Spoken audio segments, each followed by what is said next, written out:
Assalamu alaikum everyone. So I don't know if I want to even post this episode. It's been a minute and I've been thinking about it. But I felt like this might be something that is beneficial for every single person. Because I know as Muslims we will kind of come upon this question, we will kind of think about it. So I'm just gonna address it. I want to start off by saying that I'm not a scholar. Never claimed to be, never, said that. But inshallah one day, but I'm not right now.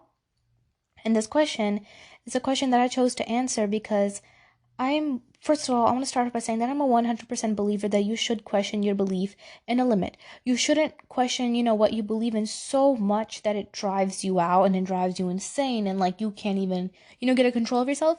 But you should do healthy questioning. You should dig into the religion. Because healthy questioning, it really raises your iman when you figure out like, oh, I didn't know this, but now I know it, and it really boosts you and it really helps you. So you should definitely do healthy questioning. I used to hate doing it. I never wanted to think about it. And this question was something I never wanted to particularly think about because I felt like I would not be satisfied with the answer I received. So I never really wanted to know.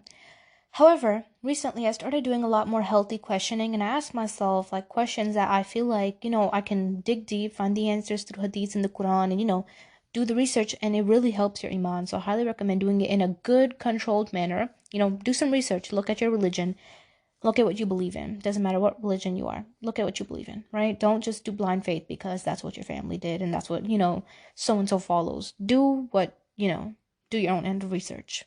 So I don't know about you guys, but a lot of times when I'm like looking at the sunset, I'm looking at nature, just, enjoying everything. I'm like, wow, subhanAllah, Allah, like, this is amazing. You made this, right?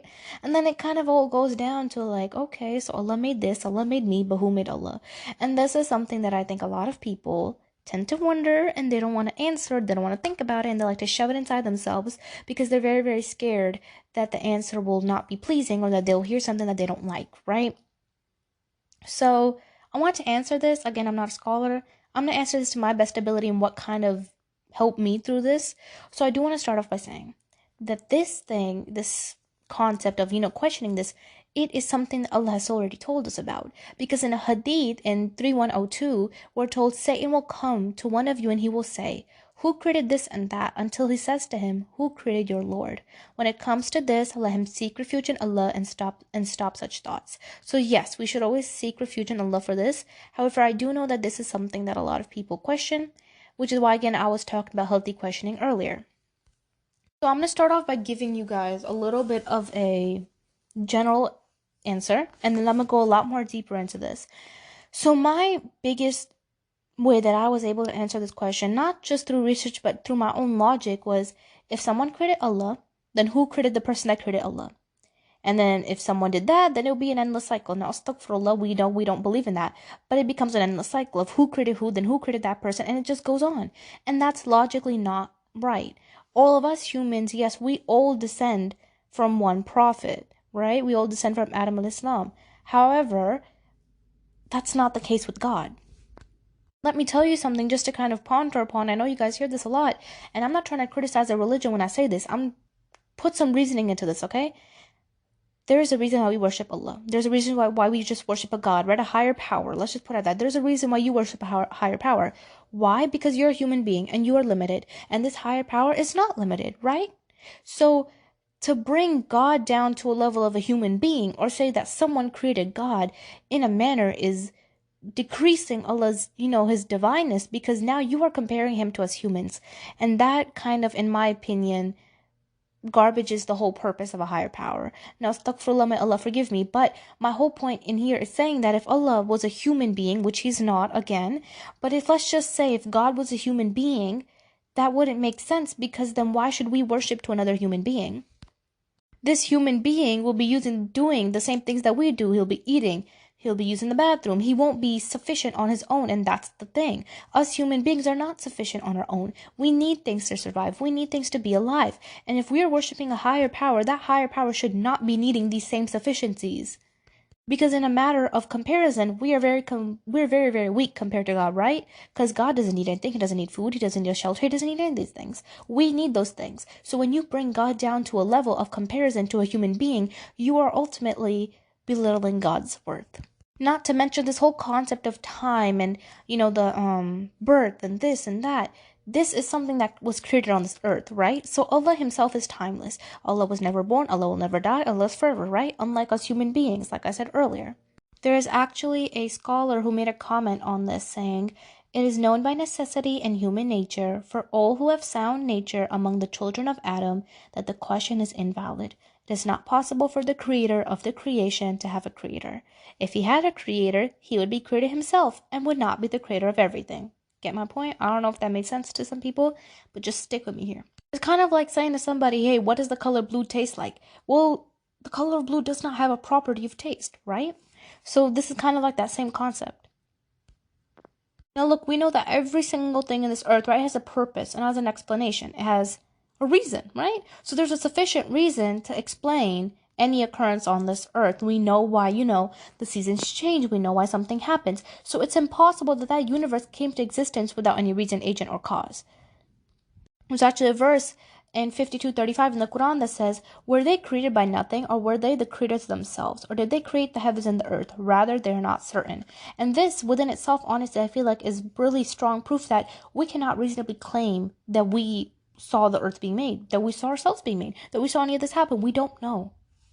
So here's some evidence and some things to think about when having these questions.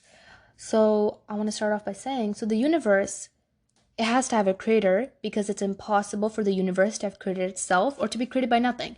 Now, if you believe that, like something happened to create this universe, there was something that who provided the initial force and the energy needed to set the universe in motion, right?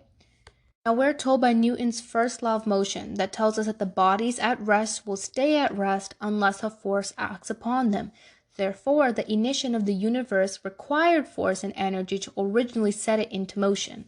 This force and energy is the work of Allah because how else can it move? And there's actually this thing where someone asked Abu Hanifa, may Allah have mercy on him, and he was approached by some speculative theologians, and they asked him, "Before we discuss this question, tell me what you think about a boat in the Euphrates which goes to the shore, loads itself with food and other things, then returns and anchors and unloads all by itself, without anyone stealing or controlling it." He replied saying, "This is impossible. So if it's impossible with a boat, then how is it possible for the world and all its vastness to move by itself?" Now I'm going to share a few verses on how the earth works, right? That's going to really get you thinking. So they say, this is 45:24 in the Quran, "There is nothing but our worldly life, and we live and die. Nothing destroys us but time. They have no knowledge, but rather they only speculate." So this verse on the Quran, this calls our attention, telling us that there's various signs in the nature that demonstrates his power and his design, right? So then Allah goes on to say in 10:6, "Verily in the alteration of night and day, and in what Allah has created in the heavens and the earth are signs to the people who be righteous." And then in 27:86, "Do they not see that we made the night for resting, therefore a day in giving sight? Verily in that are signs for people who believe." In 35:27, "Do you not see that Allah sent down rain from the sky, and we produced thereby fruits of varying colors? In the mountains are tracks, white and red, of varying shades and black, and among people are moving creatures and grazing livestock are various colors similarly." In 80:24, "Then let mankind look at his food, how we poured down waters in torrents, then we broke upon the earth, splitting it with sprouts, and caused it to grow within grain, grapes and herbage, olives and palm trees, and the gardens of dense shrubbery, and fruits and grass, and enjoyment for you and your grazing livestock." And I can go on and on, there's so many more. But if you look at all of these signs, the sun, the moon, the heavens, the creatures of earth, to its innermost part, all of these are deliberately a design of the Creator. Think about how all of these things play out and work together, right? There is this one thing that I want to finish off by saying, there was this comment made by Ibn Khattar, I think, and it says, "Whoever thinks about the running rivers that travels from area to area bringing benefit, whoever ponders over what Allah has created on earth, various animals and plants of different tastes, scents, shapes, and colors, that are a result of unity between land and water, whoever thinks about all of this, then he will realize that these facts testify to the existence of the Creator, his perfect ability, wisdom, mercy, kindness, generosity, and his overall compassion for his creation. There is no deity worthy worship except Allah, nor is there a Lord besides him. Upon him we rely, and to him we turn in repentance." There are numerous verses in the Quran on this subject. Now, even after hearing all of this, if you kind of have some questions and beliefs and you feel like this is not right, I want to finish this off by saying something. if, okay, you struggle to believe in the concept of an uncreated God, right? How can you explain the scientific miracles in the Quran? How? Because only somebody who has unlimited knowledge can share such things, especially at the time when the Quran was descended, which was like 1,400 plus years ago. It's a long time ago. So none of us humans had this knowledge. So where did this knowledge come from? And we know that the Quran has never been changed either. And I'm going to share just a few more examples of that. The first one is the Big Bang. 100 years ago, the world's best scientific minds thought the universe had always existed. Since it always existed, it didn't need a creator. However, it was Einstein that actually came in and said, he kind of said and suggested that the universe was expanding like a balloon. Then there was a mathematician, Belgian priest, who realized that this expansion had to have started from somewhere. It must have come from an initial dense point. And that idea became the Big Bang. Now, I know that there's some people who hold different opinions on that. But if we look at what the Quran says 1,400 years earlier, do the disbelievers see that the heavens and the earth were a closed-up mass, and then we opened them out, and we made from water every living thing? Will they not believe? If you look at the word closed-up mass, it's like darkness, a dark closed-up mass, and it slowly opened up. The universe looked like in its early moments. And thing I'm going to talk about is the expansion of the universe. A lot of people believe that universe expansion has recently been speeding up.